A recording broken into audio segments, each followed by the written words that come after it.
Good morning. The 36th District Court in the state of Michigan is now in session with the Honorable Judge Donald Coleman presiding. While court is in session, there will be no eating, sleeping, talking, gum chewing, or reading any materials. Thank you. All right, this is case number 2324-0602. This is Maria Pruitt versus Swift Home Service OG America. The matter is before the court on the court's issuance of a subpoena in this matter.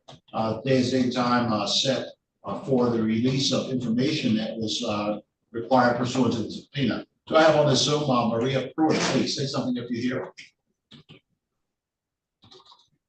Ms. Pruitt? Understand. They haven't signed it, Judge. I'm sorry. Neither of the parties have signed it. Well, neither party signed it on this one? No. All right. I'm being informed by my clerk that neither party appeared regarding this matter. That means that the subpoena in this matter would be dismissed or quashed. So the court calls case number 2424-1366. This is Tamika McNeil versus James Fox. The matter is before the court on the issuance of a subpoena. That subpoena did issued by this court on the 13th of January, setting today's date as a date for a hearing and for release of documents required pursuant to the subpoena. All right, the record should further reflect regarding this matter that a judgment was entered on December the 5th of 2024 for the amount of $500. All right, do I have Tamika McNeil on the Zoom? If you're here, say something. Yes, I'm here. Thank you, Ms. McNeil. Good morning to you. Do I have James Fox on this Zoom? Mr. Fox, excuse me. Mr. Fox, are you on this Zoom? Yes, you are. Yes, I am. All right, thank you, Mr. Fox. All right, Ms. McNeil, tell me what the status of things are now. I know that you're owed $500 because of the judgment. What has occurred up to this point, ma'am, please? Nothing has occurred. I received no payments. We were in the breakout room. He refused to give over the requested information. All right, sir, what are you going to do about paying this $500, sir? I never received or was subpoenaed for anything, and this judgment was rushed into a default, and that currently it violates the constitutional rights.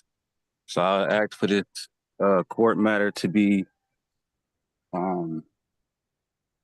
pushed on to a later date, seeking legal advice. That's not going to happen. That's not going to happen. You were sued on this matter last year. A judgment was entered in December. More than 21 days have passed since that time, of course. And you filed. I was never subpoenaed or no paperwork was filed. Did you really interrupt me? No, you owe $500, and you gotta come up with the $500, or I have to issue a bench warrant regarding this matter.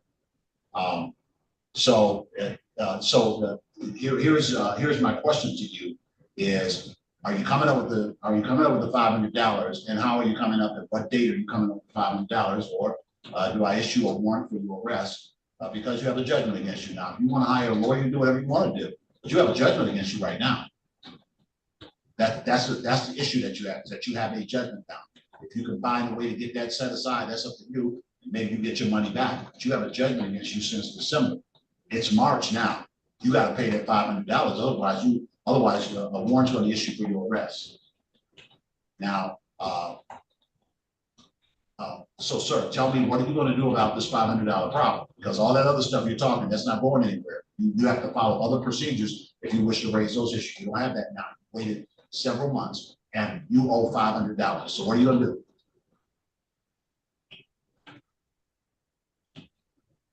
All right. Ms. McNeil, it seems to me that the gentleman is refusing to comply with the subpoena that has been issued, and refusing to give to provide information. So the court will have to determine that he is in contempt of court for failure to provide the information pursuant to the subpoena. If he wants to file a motion to try and get the judgment set aside, he always has the right to do that. Of course, at this point, nothing has been filed. Several months have gone by, and it's time to pay up. So I'm going to sign an order for a bench warrant in this matter because of the in court on the record refusal to comply with the order of the court. So until we were in the breakout room, he refused to give you any information or subpoena directly that he provides social security number, bank account, they provide place of employment, W-2 information. Was any of that information provided to you at all? No, it wasn't. He refused. All right, all right. Thank you. Thank you, ma'am. So I'm going to sign the bench warrant. I'm going to sign the bench warrant today, ma'am. And I'll set down on the bench warrant at $1,000. And what you'll need to do is you'll need to take that over to the county sheriff's office on the 17th floor of the city county building and turn it over to the county sheriff and let them execute the warrant. All right. I wish you well, ma'am. Thank you so much. Good day to you, sir, as well.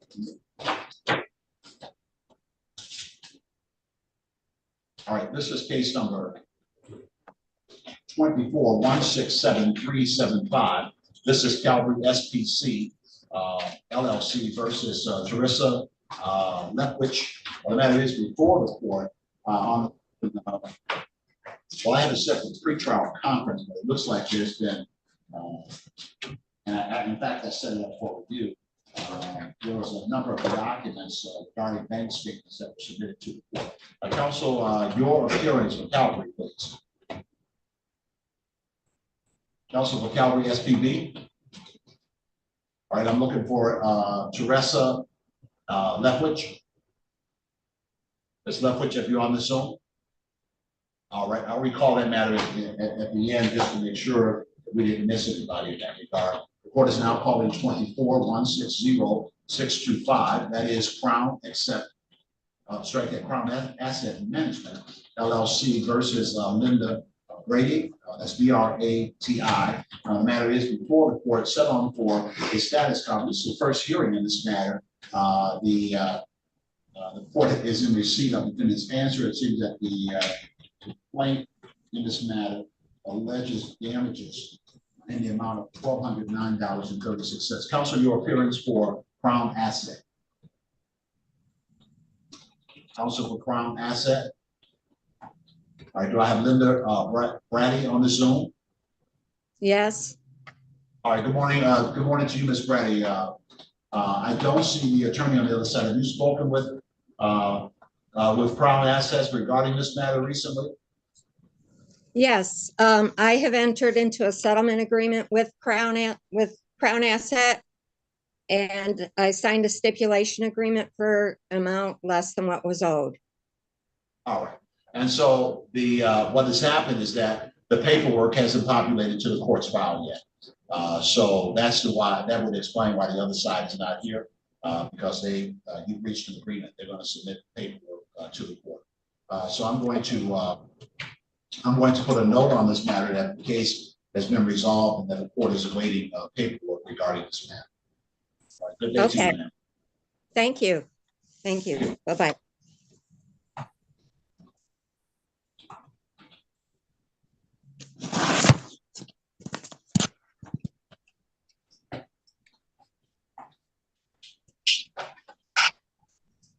The court now calls case number 24-161-439, Capital One. This is Ebony Huddleston. That is before hearing regarding Good morning, Your Honor.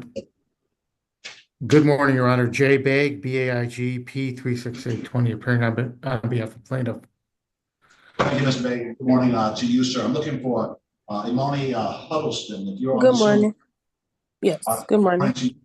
Ms. Huddleston. All right, counsel, as an officer of the court, update me on where things are regarding this matter, sir. Yeah, so we're just going to do a scheduling order at this time, maybe 60 days of discovery, time to file dispositive motions. All right, so you've had some opportunities to try and talk about this, but you're not able to reach a resolution that decides it. No, we're unable to reach a resolution at this time, and we did discuss possible resolution. And so maybe by scheduling out a bit, it might help facilitate further settlement negotiations. All right, thank you. And Ms. Huddleston, you understand what's going on here, ma'am? I believe he's saying that because I can't meet what they're asking for, that he wants to push it out further to see if I'll be able to meet it at a later date. Just the amount that he was asking for a month, I just don't know if I can afford it, and I don't want to get into further. Let me stop. Okay. I don't want you to get it. The point of the matter is that the parties were not able to reach an agreement, and the setting of the case for the next stage doesn't really have much to do with that. Obviously, if the parties reach an agreement along the way, it's fine. But if you don't have an agreement today, then what I do is I set the case up on a schedule so that the parties can exercise discovery, request information to further support their claim or their defense in this matter. So if you were here today at the parties, and it's not on you, that's on both sides. When you talk about an agreement, it's not that you don't agree, it's they don't agree neither. Whatever the issue is, the parties have not been able to come together. So that's not your fault or their fault, it's just no agreement, okay? Because there's no agreement, then the next thing I do is I set it forward for a pretrial. But in the interim, I allow for discovery. Discovery is the right for the parties to put in writing any information or questions that they have and send it to the other side. The other side has to respond by turning over documents and answering questions over that 60-day period. And then the next stage you come with a pretrial. At the pretrial, the court will determine whether or not this case needs to be set up for a motion hearing or whether it needs to be set for trial, and the court ultimately makes a decision regarding the outcome of this matter. So that's what the look of this case is. So I didn't want you to get into the details of what the settlement discussions might have been, because I'm not supposed to know about those things unless the parties actually reach the settlement.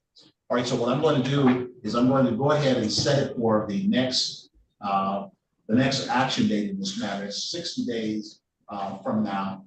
And so I'm going to put it on the 14th of May. That's when you'll be coming back to me, May the 14th at 9:30 a.m. You'll get a scheduling order in the mail from me in the next couple of days. I'm going to send something to you. It's going to have that date in it and some other information. It's a scheduling order that's going to be signed by me. Both sides will get that. So I'll see both sides come back in the room on the 14th of May. That's 5/14/25, and that's at 9:30 a.m. All right. I wish you well, counsel. Wish you well, ma'am. Good day to both of you. Hopefully you get it resolved. But if not, that's what we're here for. We'll figure it out one way or the other. Yeah. Go ahead, ma'am. Thank you. And then discovery is open until then, right? The discovery is open through that date. All right. Go ahead, ma'am. Ma'am, Ms. Ellison, you said something. Yes. Am I able to talk to the council again? Like. Sure. Okay. Sure. So let me, and once you speak, you guys are free to go. I'm going to send you to a breakout room. Once you go ahead, free to go. Of course, if you resolve it, then council knows how to let me know that. Again, there's a doctor. Okay. Okay. Thank you. All right. Thank you.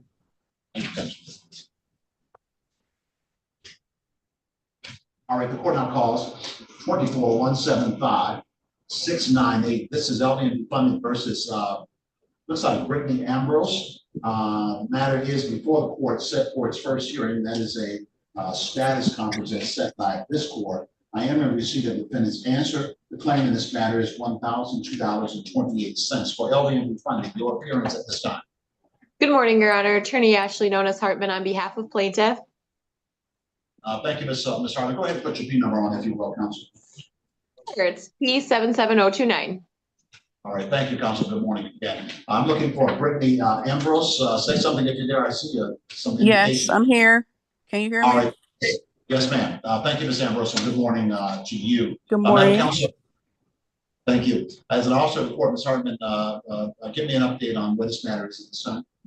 So, Judge, we did have a conversation in a breakout room. Unfortunately, the defendant is unable to pay. She did make an offer of a small amount of payment, which if we were to enter judgment wouldn't even cover interest. So at this time, I'm not able to enter into that agreement. So it looks like we're just going to need a motion for summary disposition, Judge. All right.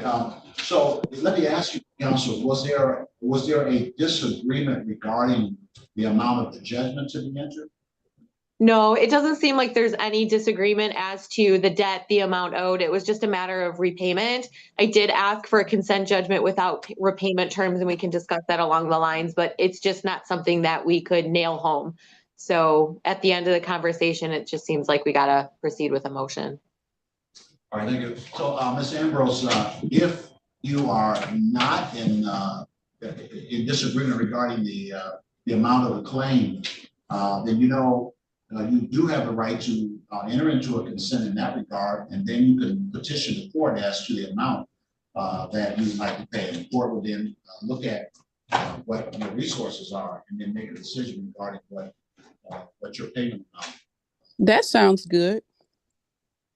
So step one is whether or not you agree to the consent entry of the judgment in this matter. And then what you would do is you would file with the court a petition for installment payments. In fact, you could tell me kind of once there's an agreement, you kind of tell me what you'd like to pay, and then the court has to make a decision. I can't promise you that the amount that you say would be the amount that I would fix, but it would be my decision to determine what amount you would pay. You say it's okay. So first things first, I believe that you, Ms. Ambrose, you indicated that you're willing to go forward with a consent judgment being entered for the amount of the complaint together with allowable court costs in this matter. Is that correct, ma'am? oh, I can't really hear. It's like it's going out. I heard. Yeah, that's okay. You can maybe that's on my part to speak up a little bit. You hear me a little bit better now? Okay, that's better. Okay, so Ms. Hartman, the amount of the judgment that you're asking for, I saw the claim is $1,002 with court costs. What is the overall amount, ma'am? With court costs and statutory fees, the overall cost would be $1,192.06. And all right, so I know that you don't have an agreement regarding payment, but you're going to petition the court on that. So the judgment would enter by consent, if it's okay with you, Ms. Ambrose, for $1,192.60. Is that okay with you, ma'am? You said that you don't know if I would be able to get a payment plan, or I don't understand. Well, you will be able to get a payment plan. I can't tell you what that amount is until I make the inquiry. But you will be able to get a payment. So the inquiry. Let me ask you this, ma'am. What are you asking to make as a payment if you enter into the consent? What are you asking to make as a payment? I asked for $10 because I don't have any assets. I'm on food stamps, Medicaid. I have nothing. That's why I asked for $10. Yeah, I could not enter an order for $10. What happens is that if you got a judgment that you agree to enter into, if you're not working and you don't have any assets, then they don't have anything to garnish. Right. So what you would do is when you got in a position to pay it, then you would reach out to Ms. Hartman's office and set something up. And you okay. could voluntarily send the $10, and they would put that towards the judgment. I just couldn't set up a $10 order. That's not something I can't set it up that way. Okay. But once the judgment is entered, if you enter the judgment by consent, then what you want to do is you can start sending the $10. When you are in a position better, you can either just increase that amount or ask the court for a payment plan. Ask the court for a payment plan. Okay. And in the interim, once that judgment goes past 21 days, the attorney's office has the right to try to find ways.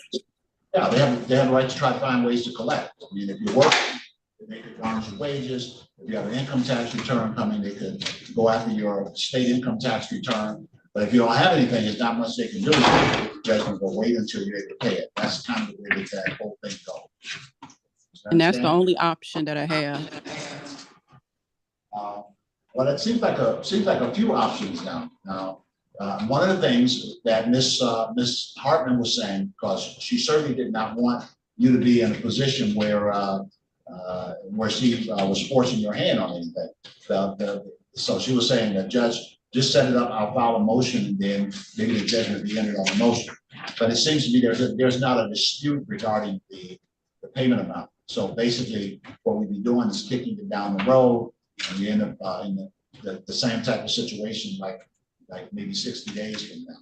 So you could, yeah, if you want to, you could certainly wait. But there's really not any real good reasons to wait, is what I'm saying. Now, if we were talking about a judgment that was $10,000, you would not be having this conversation. Okay, and I'm not saying that 1,100 is a little bit of money, but if we were talking $10,000, we would not be having this conversation. But it seems to me that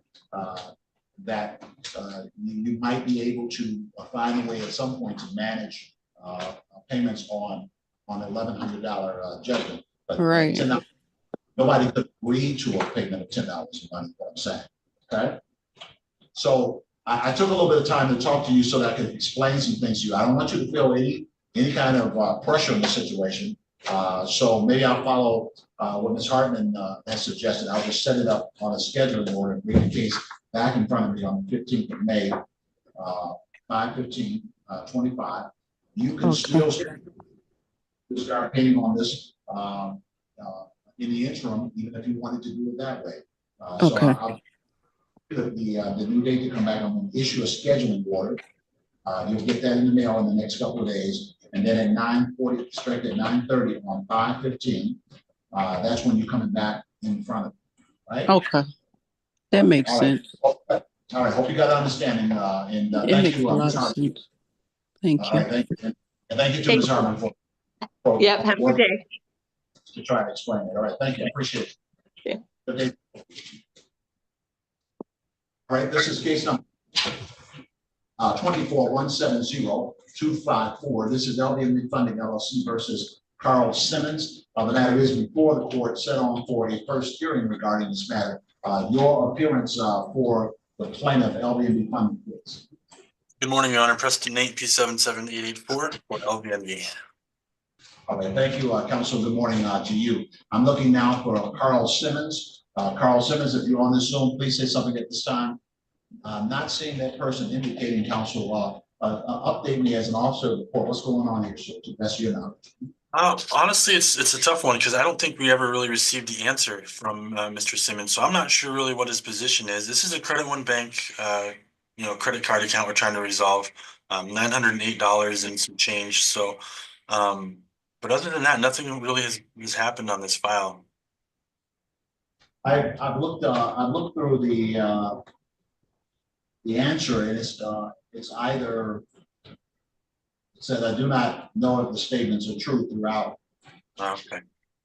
There's nothing specific that's been set forth. Simply, I do not know if the statements are true throughout all of the paragraphs. And we did send a notice to Mr. Simmons to be here on today's date. It appears that he has not come to the court at this time, and that would place him in a default kind of position. Counsel, your position. Yeah, I would ask the court for a default, and then we'll file that motion for entry of default.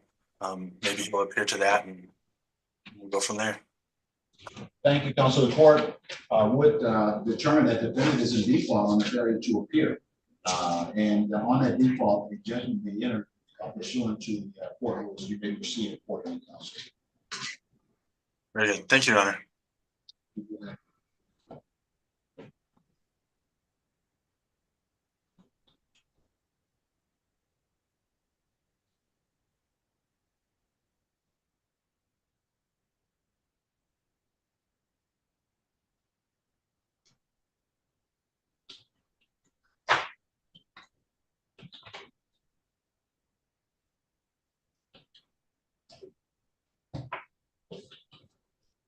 All right, this is case number 24-142028. This is Mary Elizabeth Thomas versus Virginia Park Housing. The matter is before the court, set for a hearing on a motion for summary disposition. The record should reflect that there is a companion case to this, which is 23-164-073. All right, your appearance for any attorney that's appearing, your appearance, counsel. Good morning, Your Honor. Brian Butch, RP 66250. I appear on behalf of the defendant, Virginia Park Housing. All right, thank you, counsel. Good morning to you. Do I have Mary Elizabeth Thomas say something if you're here, please? I'm here, Your Honor. All right, good morning. Good morning to you, Ms. Thomas. All right, counsel, I believe that the matter is set at this time for a hearing on the motion for summary disposition. I have the filing date on that, and it's February the 18th before this court. And are you ready to proceed on the motion? I am, Your Honor. And I'm looking to see, Ms. Thomas, did you file a written response to the motion?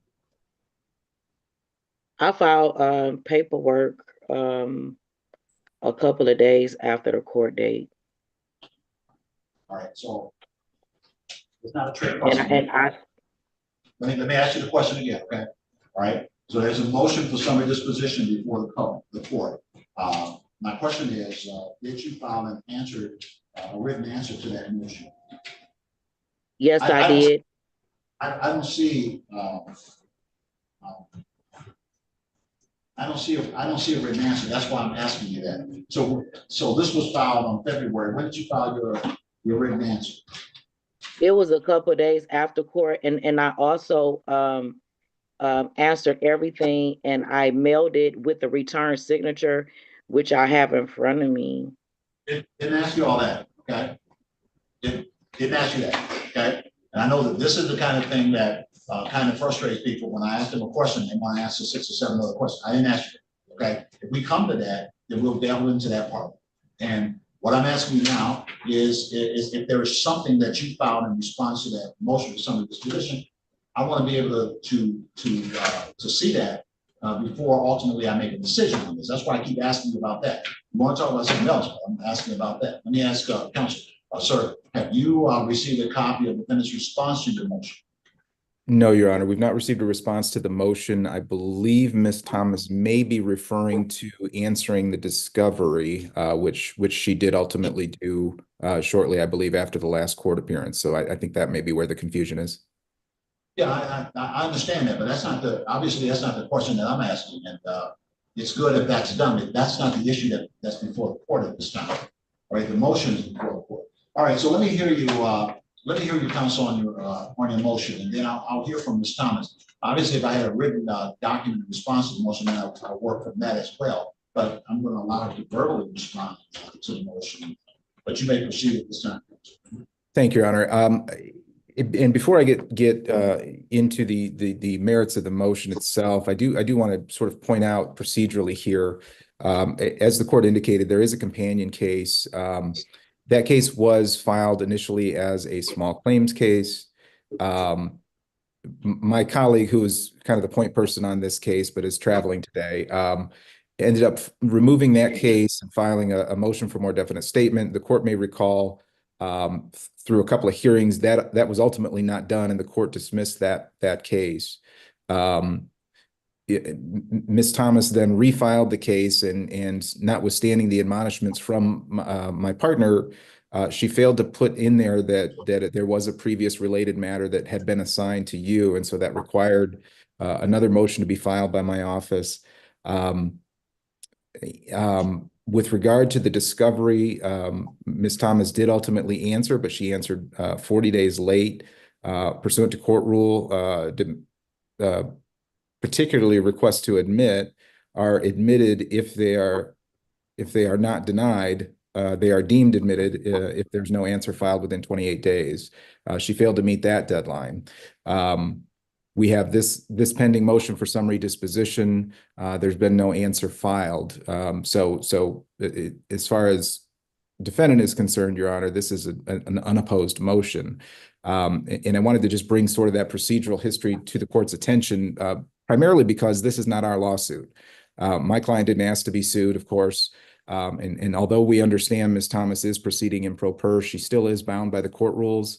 And her failure to follow the court rules on a consistent basis has cost my client unnecessary thousands of dollars in legal fees. Now, the court did ultimately require her to pay, I believe, $500 in legal fees as a result of her failure to disclose this court on her new filing, but it makes a small dent in what my client's been required to pay thus far. That said, Judge, the motion for summary is based upon C8 and C10, failure to state a claim and no genuine issue of material fact. In her complaint, Ms. Thomas alleges essentially three things: breach of contract, violation of the warranty of habitability, and intentional infliction of emotional distress. The breach of contract claim, Your Honor, fails to even articulate, much less demonstrate, the necessary elements of a contract claim, which are the existence of a contract, a material breach of that contract, and damages. The warranty of habitability claim requires her to make a showing that the property was uninhabitable and that my client failed to make repairs within a reasonable time. But the motion and the attachments to the motion clearly demonstrate that my client acted appropriately, diligently, had a basement leak that we acknowledged did exist for a time, but that was fixed within a year, or I'm sorry, fixed within a month of the complaint being made at a cost of almost $8,000. It's also interesting to note that Ms. Thomas renewed her lease four times after the repair. She claims that the landlord prevented her from moving out of the home. She claims breach of contract. She claims these habitability issues and emotional distress, yet she continued to renew the lease time after time after time, year after year. With respect to the claim for intentional infliction of emotional distress, she's provided no medical records, no indication that there was the requisite intent. The conduct has an intentional infliction of emotional distress claim requires conduct that's both extreme and outrageous and done with intent or reckless disregard to cause severe emotional distress, as cited in the brief, Roberts v. Auto Owners at 422 Mich 594.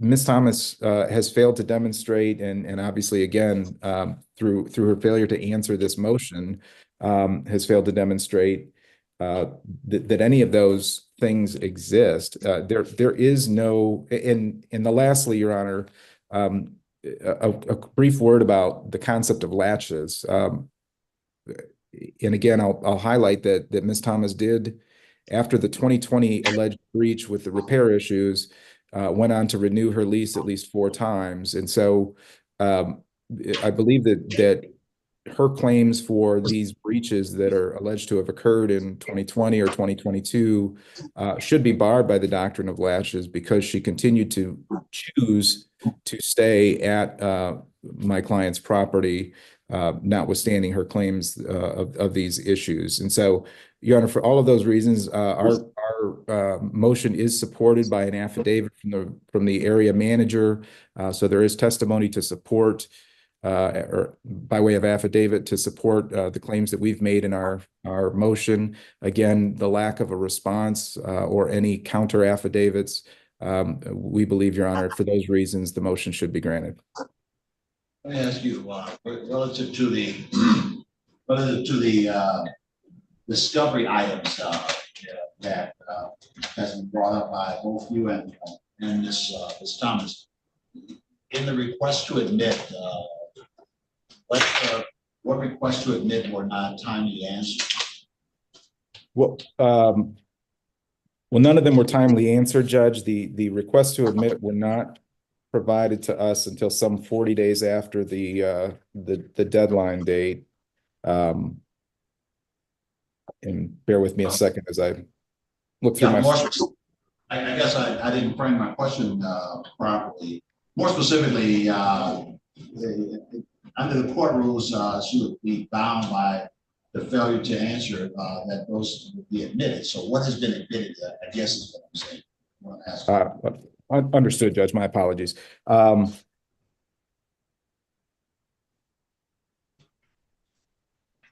She admitted that there were no water infiltration issues at the home after the waterproofing was completed in 2020 by her failure to timely answer. That there is no evidence of any member of Virginia Park Townhomes management or maintenance staff taking any action to prevent her from leaving her Virginia Park lease or securing alternative housing. That she cannot specifically identify any instance where Virginia Park Townhomes management or maintenance staff physically prevented her from moving out or securing alternative housing. That a notice from River Rouge Housing Commission attached to her complaint is dated September 22nd, 2020, and not 2022 as alleged. That despite her allegations that Virginia Park would not allow her to terminate her lease in 2020, she chose to voluntarily renew the lease to August of 21, August of 22, again in August of 2023.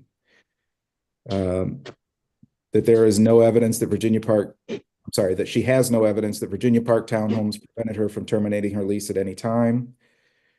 That the foundation issue at Virginia Park Townhomes was repaired in full in the fall of 2020 within one month notice, within 1 month of her notice to Virginia Park. That at no time did she escrow her rent payments in relation to her complaints or otherwise. That in response to her complaint to MAM Housing in 2023, that the Virginia Park property set mouse traps and checked for moisture and no mice or moisture were found. That in November 2023, she gave notice to move out of Virginia Park and subsequently rescinded that notice. That she gave notice to vacate in February 2024 and voluntarily rescinded that notice in March 2024. And finally, that she did not provide Virginia Park with any prior notice, written or otherwise, that she was going to and or intended to incur expenses associated with her alleged temporary relocations.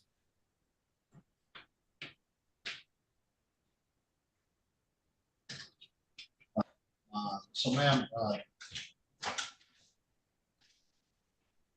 go ahead, your response.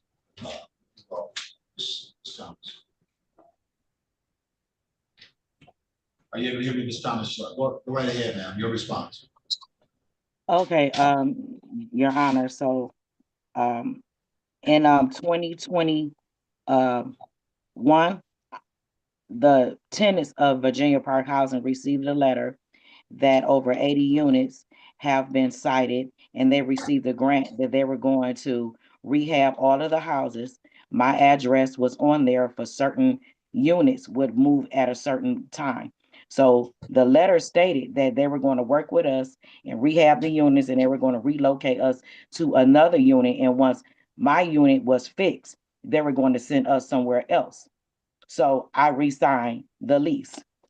And also, I have written documentation that on the times that I redid the lease, I have been on 17 waiting lists, so I can move. And after the basement was fixed, it was messed up again. And I had the city inspectors come out when I tried to work with them, and they also verified that the work was not done and Virginia Park was non-compliant. Also, I have paid Orkin over a year for mice. I'm low income, I'm disabled. So the rent that's out here, I could not afford it. But although I was out of my house, I continue to pay rent. So I wouldn't get an eviction, because if I get an eviction, I wouldn't be able to move someplace else. And I do have documentation that I have submitted where when the mice of 2023 came in November, and it wasn't a little, it was a lot. And the city said it was infested. They even gave me a new refrigerator because they were in there. It was mouse droppings in the ceiling of the fixtures in my home. My son Cameron received Social Security. So my care coordinator at Teen Wellness, they have been working with me, wrote a letter on my behalf for extra housing finances so me and my kids can continue to stay in the hotel. And so while we were doing that, we were put out because we couldn't stay past 30 days. So I was driving back and forth to Pontiac, living with my daughter while still paying rent, and I was trying to move. So every time I found a place, it was given to somebody else. But I always stayed in communication. All right. And Your Honor, I don't mean to cut you off, but they said I waited 40 days to respond. The last time we spoke, I told you that my mail was in limbo. I was still not receiving my mail, and even with the paperwork that I received that's in front of me now for the affidavit, for the housing motion summary, it was sent to 1909 Taylor. I have not lived in 1909 Taylor since July of last year. I was trying to catch my mail, and just so happened this was in the mail. And I've given Attorney Gromer my correct email, which was C as in Paul, Mary 7994 at Gmail. And the last time we spoke, he was emailing E as in eat, see Mary 994 at Gmail. So he was emailing the wrong place and still continued to send my mail to the wrong location. And Attorney Hollier helped me draw up the paper with my current address, which I submitted to the court stamp, and I had it mailed with return signature to Attorney Gromer. So while they trying to blame me for doing it late, they were sending it to the wrong address. Had I not been consistent and trying to track my mail down, I never would have received this paperwork. So I'm not deliberately trying not to do what I'm asked to do. But if I gotta find things and it's not sent to the right place, then it's not much I can do. But I was persistent, and that's how I was able to get this far. All right, thank you, ma'am. Mr. Butcher. Thank you, Your Honor. She addressed a couple of things. So she indicated that there was some sort of rehabbing of the units that was going on at my client's. Even if that's true, and I don't know whether it is or not, I have no reason to think she's being untruthful about that. That has nothing to do with the lawsuit for the court. I mean, there was nothing about either a promise to rehab units or an offer to extend a lease or renew a lease that amounts to forcing her to stay in a unit she didn't want to stay in or she was unhappy with. She could have chosen to leave at that time or any time before or after. So I don't really know how that relates to the issues before the court. With respect to the rodent and mouse activity, attached to our motion, Judge, is significant pest control records from Orkin. And forgive me, Judge, I don't know if those records came from Ms. Thomas or from my client. I believe they're actually Ms. Thomas's records. They show very minimal activity. And the standard, Your Honor, for housing is not absolute 100% compliance with pests at all times. You know, there's pests get into homes, and so sometimes there is activity. This is a normal part of living in any community, in any area. And so the only burden placed on a landlord is that they address it. And so if my client was notified of any issues in the home, they addressed it quickly, and that's all that my client is required to do. And with respect to the address, Judge, I'll repeat that this is Ms. Thomas's lawsuit, and I just clicked over to the Register of Actions as she was speaking, and I still see that listed on the Register of Actions is the address that she used when she filed this case, which is the address of 1909 Taylor. It is her burden to update the court with a proper address. It is possible we have an incorrect email address for her. I don't know if that's true or not, but the only thing that we're required to do is send notices to the address on record and on file, and that's where these documents are sent. And if she doesn't have a forwarding address, forwarding order, or if she hasn't otherwise updated the court, then that's not an issue that should fall to the defendant.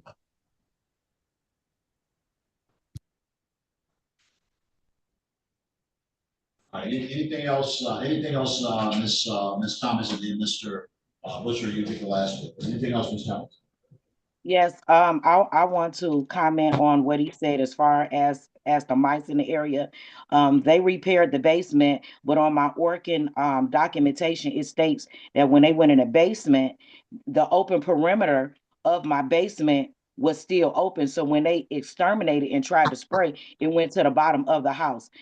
Virginia Park Housing had an order for the city of Detroit, which I also submitted from the city inspectors, that they were in violation because it was never closed in, and that's how these mice were coming in. And so when I reported it to Missy Lane, which they fired her once I reported it, she told me that they spent enough money and they're not going to spend any more money to repair it. So that's why I did that, and I consistently paid fees to try to move in somewhere else. But when you want a monthly income, it's kind of hard to find a place. But I never stopped, and even after I wasn't in my place, I was still paying rent. I never held back any rent, although I was living with other people, and staying in hotels because I didn't want to mess up my name. Eventually, I did move out, and I do have documentation that Virginia Park Housing gave all the units, and I still have mine. It states that if that they may not be able to renew their lease due to the violations, but if you qualify and don't owe rent, they were going to give us Section 8 vouchers. So I renewed my lease because it was hard for me to find housing. So if they're going to rehab the house or give us a voucher, that would help me be able to move faster because I can be able to afford the rent. I don't have any evictions, no felonies or anything, so I will qualify. But I never stopped looking, and they gave this paper to everybody, and I still have those documentations. All right, thank you. All right, you get the last word, Mr. Thank you, Judge. Judge, I would just indicate that these issues surrounding the basement, pest control, basement is not living space.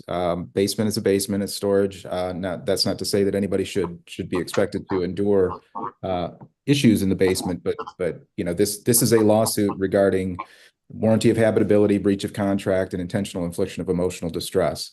There's no evidence to indicate that to the extent there was a rodent issue or a mouse issue, that it ever went into the living space, was confined to the basement, was addressed quickly.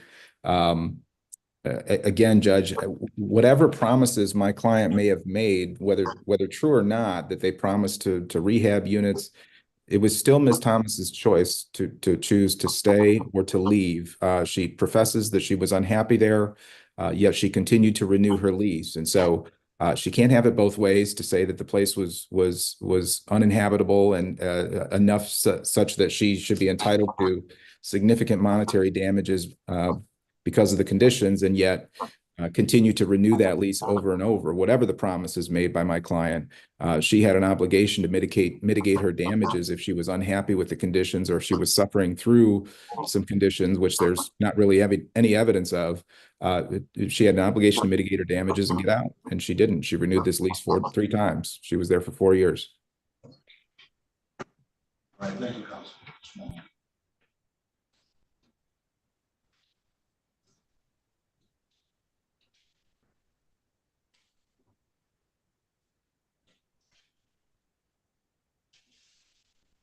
Excuse me, Your Honor, can I say something?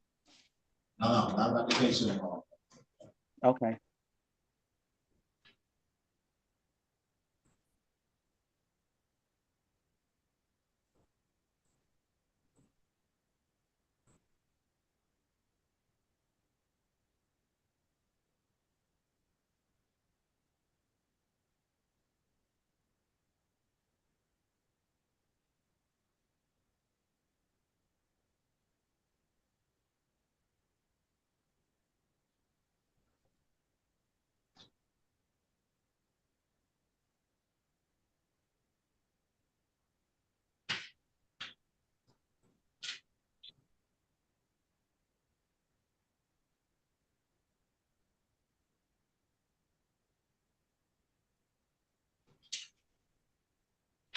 All right, the court has listened to the arguments on the motion, the motion for summary disposition, which is a procedural a motion brought in law to challenge the nature of the complaint and whether or not, and to challenge whether or not the claims that are alleged are claims that are recognizable in law, and whether or not the complaint is a well-played complaint.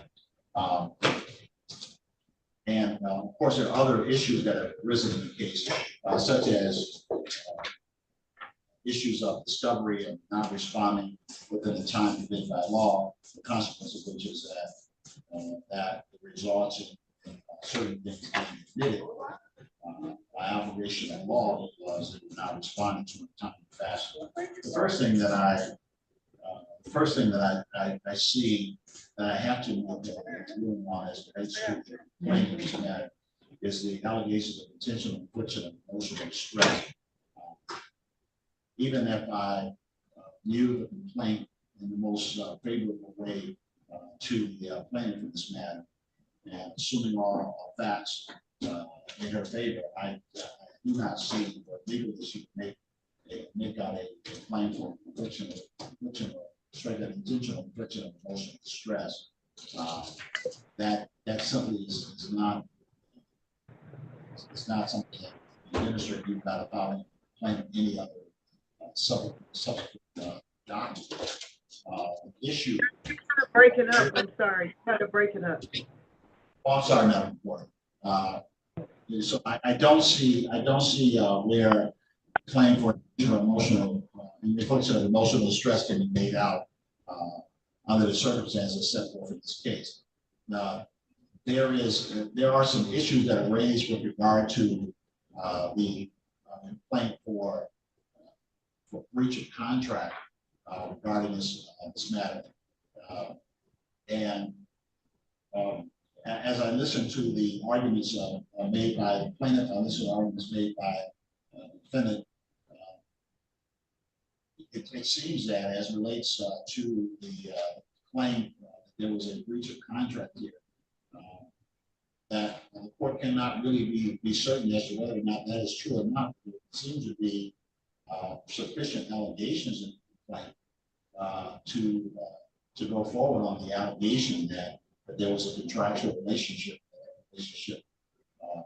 that relationship was breached. I'm not saying that there is enough evidence to demonstrate that, but I don't see where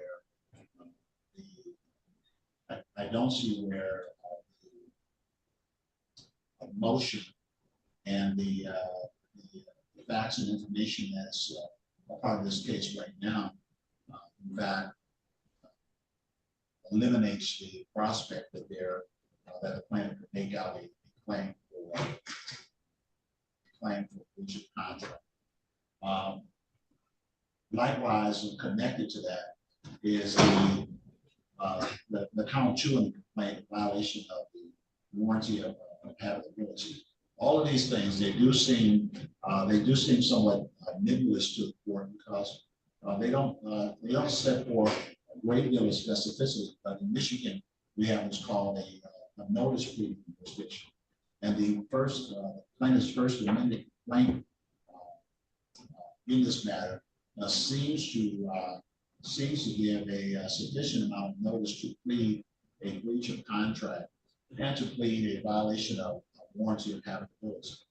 There are a lot of issues that come up with that, just because of the nature of this case and some of the factual things that I've heard, like renewing the lease over and over again.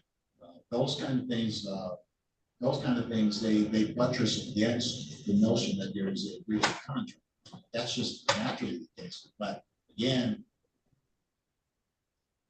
I don't know that the renewing of the contract eliminates the claim for a breach of one or more of those contracts. So that is like sort of a question of fact. That's a question that still has to be resolved. And the violation of the warranty of habitability, that's really something that is adjunct, I guess, to the claim of breach of contract. This matter. So on the motion for summary disposition, as it relates to count 3, certainly the motion has satisfied the court that the defendant, the plaintiff cannot go forward on a claim of intentional infliction of emotional distress. The plaintiff, the motion is denied with respect to counts 1 and 2, if you will. That is the breach of contract, allegation of violation of warrants of habit. Now, the bigger problem comes in. I'll go as far as I've gone today. The bigger problem with this is that unfortunately the plaintiff did not respond to the motion, and so I've heard it orally, but the written response would have given the court a better picture. I do think that there is enough to move forward. The second major issue here is the request to admit. And I cannot close the door on the prospect of a motion sounding in the request to admit, because those things are critical under the court rules. If you get a discovery and you have 28 days to answer it, and you don't answer it within that time, under the rules it says those issues are admitted, and the request to admit items address the specifics of this case. And there was not a timely response to that. That like a timely response. If a motion is filed, I have to address that in the context of the motion presented before the court. Those items by themselves could end this case. I mean, that's why the rules regarding discovery are very real and critical rules. They bind the court. They bind the parties. In other words, sort of woe be unto me to rule something that's inconsistent with the court rules. So the court rule says the party has 28 days to answer. And oftentimes, if they answer, 3, 4, 5 days later through the mail or whatever, oftentimes the parties will stipulate that extend discovery, so on and so forth. But when there is a substantial delay, a couple of weeks, 3 weeks, a month and 10 days, that kind of thing, without a stipulation from the other side, it oftentimes means that those things that have been, those answers that were requested are admitted. And if the court has to receive those answers as admitted answers, that's the end of this case. I really look at it, because the failure to timely answer that basically answers or agrees with the plaintiff's position, the defendant's position. And you don't answer it, it agrees with the defendant's position. If it agrees with the defendant's position, that's the end of the case. And I know that these issues come up, even sometimes when the attorneys are on both sides. My duty, I have to hold attorneys and litigants without attorneys to the same standard. You can't have a rule for attorneys and a rule for people that don't have an attorney. The court rules are the court rules. So that's a big issue that hangs out there in this matter. So I made my decision with respect to the motion for some of this position is partially granted as it relates to the intentional infliction of emotional distress. With regard to the other 2 counts, the motion is denied at this time, and I've denied it with some caveats because of the other issues that are in this case. So what I'm going to do is I'm going to set the case up for a final pretrial conference. That final pretrial conference also gives an opportunity if either party believes that they have a motion or something they want to file and set it before the court to do so that I can move upon that motion. The next thing would be to set a trial date. I have to look at the nuances of this case because of what has happened over the period of this matter's opinion. All right, so the next action date in this matter is going to be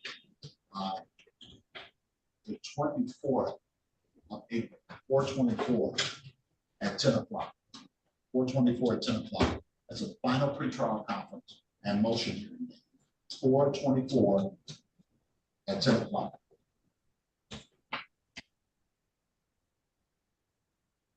Very well, Your Honor. Thank you for the court's time. You and staff have a great day.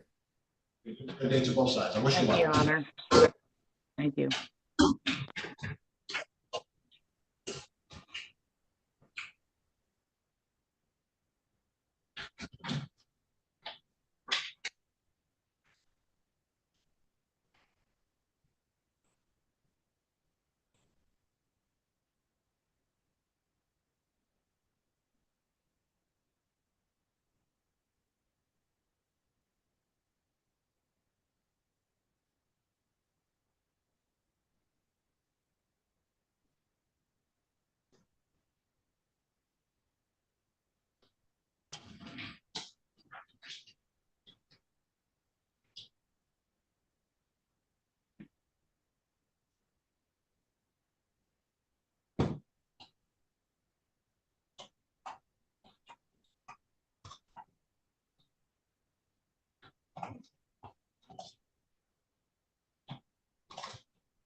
restroom.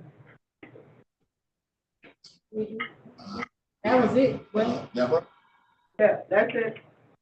I just I wanted think- to know. thank you all said, but this 24-167-3575 Calvary versus Teresa Oh, Lethbridge.